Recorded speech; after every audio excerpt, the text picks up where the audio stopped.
के अनुग्रह करने पर भगवान शिव का सुरेश्वर अवतार की कथा बताई है। व्याघ्रपाद ऋषि के पुत्र हुए उपमन्यु।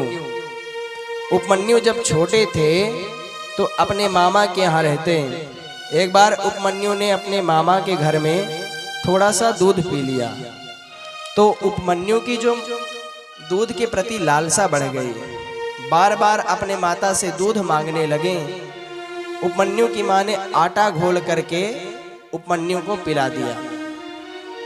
इसलिए उपमन्यु रोने लगे। उन्होंने आटे के घोल को नहीं पिया। मां ने कहा, पुत्र यदि तुझे दूध चाहिए तो भगवान शिव की उपासना कर। उपमन्यु ने कहा, मां मैं शिव जी से दूध का समुद्र मांग लूंगा। उपमन्यु हिमालय आए हैं। हिमालय में आकर के सुंदर भगवान की तपस्या की।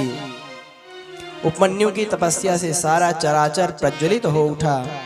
भगवान शिव इंद्र का वेश बना करके उपमन्यु की परीक्षा लेने के लिए आए। इंद्र का वेश धारण करके भगवान भोलेनाथ ने कहा, उपमन्यु वरदान मांगो।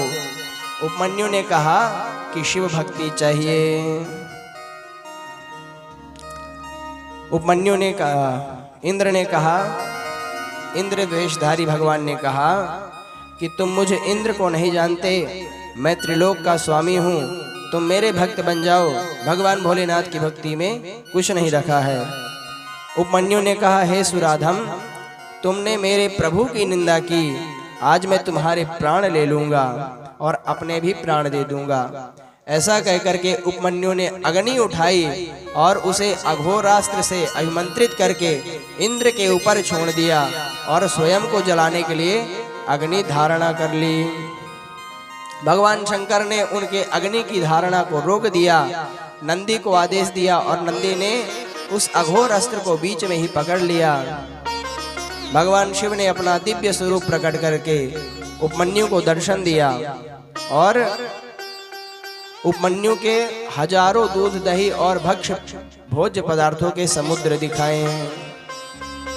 भगवान उपमन्यु से कहते हैं, हे बेटा वरदान मांगो। उपमन्यु कहते हैं कि भगवान यदि आप कुछ देना चाहते हैं तो स्वभक्तिम देहि परमाम दिव्याम अभिचारणीम।